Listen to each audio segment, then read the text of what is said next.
Promises strong as a spell. I'll never tell. Hi guys, welcome back to exmolex.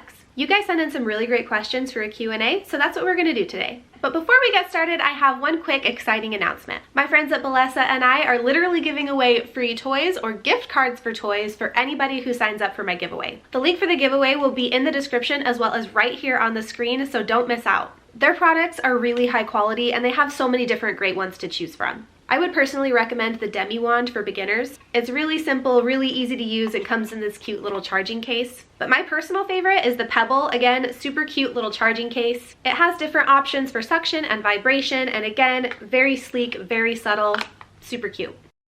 I love the Bellesa products because they are high quality, they are sleek, they are very discreet, especially these ones that come in the charging cases. And they're also waterproof, so they're perfect if you like to use toys in the bath. If you're like me and you've left a high-demand religion that was really controlling of all aspects of your life, it can feel really overwhelming, but this is a great place to begin. I try my best to only work with great brands that I really believe in, and Bellesa is definitely one of those. Again, the link will be in the description as well as right here on the screen. Don't miss out. Thank you so much, Bellesa. All right, now we're going to transition over to our Q&A. Thank you guys so much for sending in questions. If you want to be included in things like this in the future, make sure you're following me on places like Instagram. A lot of times I'll do Q&As there. Favorite way to drink coffee?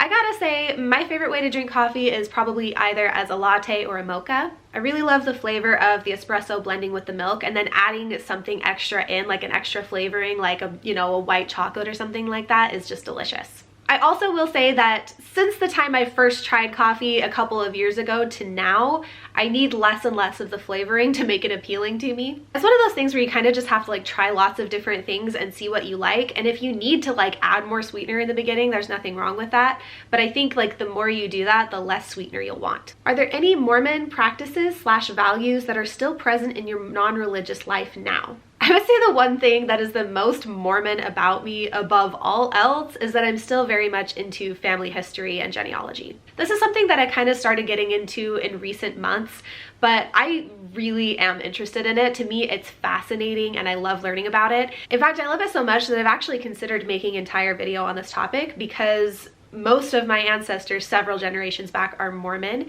and I'm a descendant of the pioneers. And when I was first leaving the church, that was something that was really hard for me.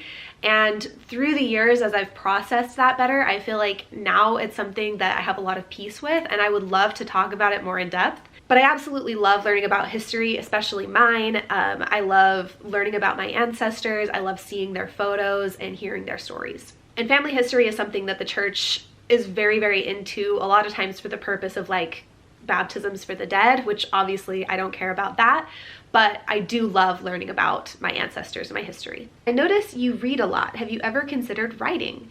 Yeah, I have. When I was a kid, I actually used to write all the time. I did a lot of poetry and I started a lot of books. It's something that I've always been interested in, and I've thought in the future I would love to write a book. Actually, it's one of my bucket list items. I think it would be really, really cool to write a book someday about my experience in the Mormon church and my experience leaving it, because obviously I have a lot to say. So I don't know, maybe someday that will happen. Favorite beverage? Probably water. That sounds so boring. If we're not counting water, then it'd probably be a white mocha. What was the one thing that broke your shelf, as they say? It really wasn't one thing for me. It kind of all happened all at once. I've talked about this in the past, but when I read the CES letter for the first time, I didn't know 95% of what was in it. So I learned all of that stuff all at once, and it was maybe my shelf had a couple tiny little cracks in it, but then the CES letter just busted that thing clean through. What have you been doing with your brows lately? They look amazing. Oh, thank you so much. So one of my eyebrows is much lighter than the other one, so I use a little bit of brow pencil to fill it in and make it match the other one, and then I just use a little bit of brow gel. Did anyone completely stop talking to you when you left the church? Not that I really noticed. There are a few people that I don't have contact with anymore, but I think that kind of has more to do with the fact that I've moved away from certain wards than it does with the fact that I'm not Mormon anymore. Did parenting get easier or harder after leaving the church? That's an interesting question. I would say that at first it felt like it was a lot harder because I went from like having this strategy and this plan and this like, you know, not even just a plan, but like my whole life had a course, and I was going to teach my kids to follow that same course that I had been following. And when we left, and when I lost this sort of like life model that I had, I felt like, how am I supposed to parent my kids without the church? Now I feel like it's easier because there's not like this set of arbitrary rules that my kids have to follow that, you know, that's not going to affect me if they do certain things. Whereas in the past, I feel like if I was a Mormon and my kids had grown up and decided to get tattooed or to drink or that they were gay, like that would have affected me because I would have felt like I did something wrong. And now I'm like, that doesn't matter. I don't care. So that part of it's much easier. Like since leaving the church, we went from being like more like harsher parents to now definitely following more of a gentle parenting method. Like we will never use corporal punishment on our kids, and we really try not to yell, which like sometimes we still do, but it's something that we try not to do. And if we make a mistake, we apologize to our kids. And I feel like when we were in the church, and you know, this could be like partly leaving the church and partly just like growing as parents and working on ourselves. But when we left the church versus now, I consider us better parents, and I think I have an easier time parenting. Do your in-laws still bother you, or have they stopped with their bad behavior? We haven't heard from them for probably almost a year at this point. But my brother and sister-in-law, who went through the same experience that we did, have still heard from them a couple of times.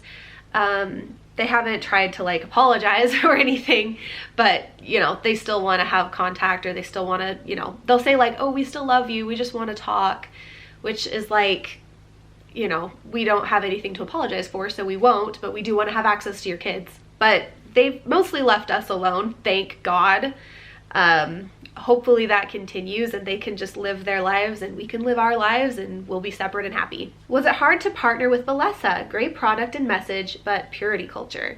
You know what? That's a great question, especially because it just so happens that Valessa is sponsoring this video. I'm not concerned what people think about me and my sexuality. If you follow the channel, you know that last year I came out as bisexual, and that was a lot harder than partnering with Valessa. Because of course there were going to be mean comments and opening myself up to even more criticism and scrutiny.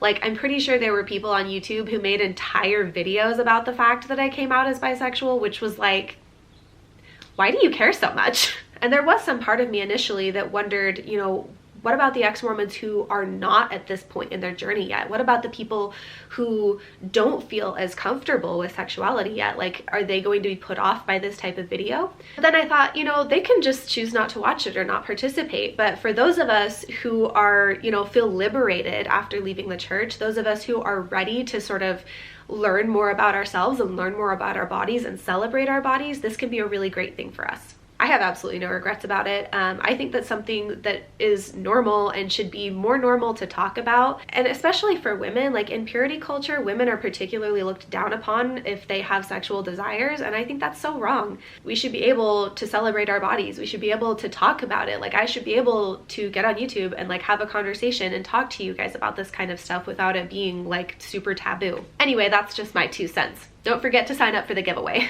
Best thing you've experienced out of church? That's an interesting question. Honestly, I think it's just like how I view life now. I just think it's really poetic and beautiful to go from being really tightly controlled and doing what you're told because somebody said so, to making your own choices and to following your own moral compass. Why are so many LDS members continuing to stay in a religion that has been shown to be false many times over? I just don't get it. You and several others have and continue to point out the falsehoods. I mean, I've stayed in that religion for a really long time.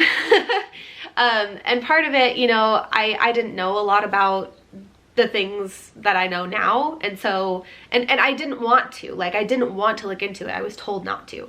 So for a lot of Mormons, I think it's that they don't really look into all the issues. And even if they do hear some of it, they just automatically think that's not true because I know the church is true. Like, it's cognitive dissonance. And there are some Mormons who, you know, they know all of the issues and they choose to stay anyway. And I think that for them, a lot of it is cognitive dissonance, where they know that the church is true because they've had the warm fuzzy feeling. They, you know, have heard a voice, they've heard the Spirit tell them that the church is true. So even if that doesn't make sense, and that doesn't make sense, and that doesn't make sense, and this doesn't make sense, and all of that put together makes the church seem really untrue, either somebody's lying, or there's a reason for that, or God made it that way because, or we're being tested. Like, there's always something, because the church is true. And since that is true, none of that matters. And the church has specifically taught this. Like, whenever, you know, something big comes out and the church gets in hot water, well, they'll have one of their apostles give a talk, and they'll say something like, we don't have all the answers, and we don't know why all things happen, but we do know that the church is true. Just remember that. You just pray to know that the church is true. It really comes down to cognitive dissonance. How old are your kids? They are 5, 6, 7, and 8. Most disliked LDS church hymn.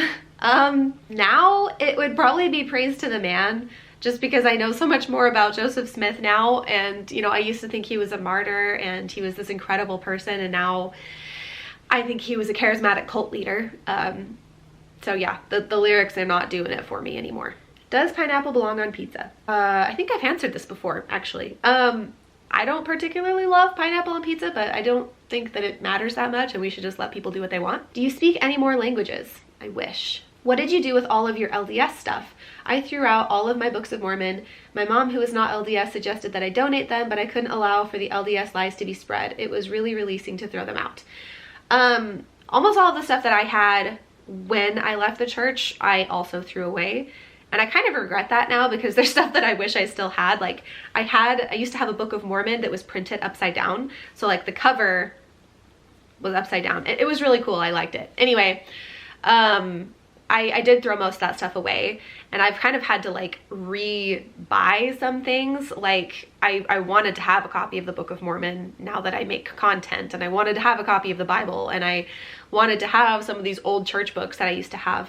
But yeah, when I left the church, I felt so betrayed and angry. I just threw all of that stuff away. How do you know where to start when shopping for underwear post garments, what to look for, etc.? Honestly, I would just buy like cheap ones, really cheap ones in different cuts and see how they feel.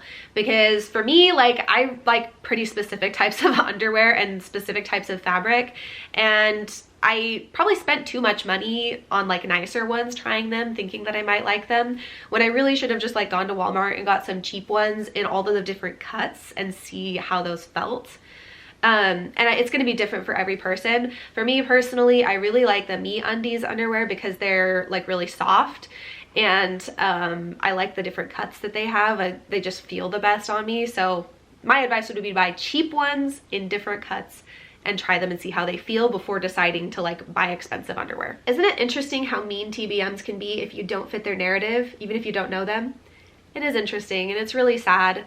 I would like to think I was nicer than that when I was a Mormon. Like, some people say really mean stuff to me, and it's shocking for a church that claims to be, you know, led by Christ. You know, it's really, really hard for Mormons to separate their religion from them as a person. So when I criticize the church, a lot of them see that as a personal attack on them, rather than seeing I'm criticizing this religion, because they believe like it's one thing. They don't see them as separate. They see themselves as Mormon before seeing themselves as an individual. So I think that's probably where a lot of it comes from, is just that they're not separating person from religion. What is a hobby that you're currently enjoying? I really love your plants and plant care video. Are you reading any books right now? Any books that you would recommend? There are a lot of questions in this one question. A hobby that I'm currently enjoying, I really am enjoying just reading a lot right now. It keeps me off of my phone and off of social media, which I think is good for my mental health, to not like be seeing all the news all the time and being bombarded with stuff like that. So I've been enjoying going to like free little libraries around my area and getting new books from there and reading a lot. The one I just finished last night is called Drowning Ruth, and it's one that I got out of a free little library, and it was really sad, but it was really good. So there's one recommendation. And of course, like, I'm always doing the plant thing. I love plants. Since so many people think you only live for posting Exmo content, what does an average day for you look like? That's a fun question. The ex-Mormon part of my life is an important part of my life, but it doesn't take up that much of my time when you look at the whole picture. An average day for me is like getting up in the morning, getting my kids ready for school, making my kids breakfast, taking my kids to the bus, you know, taking care of my littlest one, hanging out with my littlest one, taking her to the playground, like being a mom all day long, and then getting my kids from the bus and hanging out with all of them and making dinner for them, and, you know, and then hanging out with my husband at the end of the day. My life is not like absorbed in ex-Mormonism the way that Mormons think it is. There are still so many more questions, but this video is already quite long, so I'm gonna end it here. I'm sure that I will do more Q&A videos in the future, so if I didn't answer your question, I'm sorry. Next time, hopefully. Once again, don't forget to sign up for the Blessed giveaway. The link is in the description. You will love their product, I promise. Thank you guys so much for watching, and special thank you to my patrons for supporting the channel. You guys are the best. Extra special thank you to Craig Call, Doug Davis, Tans, and the Exmo Candle Co. for supporting at the Demon tier on my Patreon. If you would like to support the channel, there are links to do so in the description below, as well as links to all my other social media if you want to see more content. Thank you for being here, and I'll see you guys next time. Bye! Secrets you're keeping, these promises strong as a spell. I'll never tell. Yeah, I like you, that's for sure. Never have to.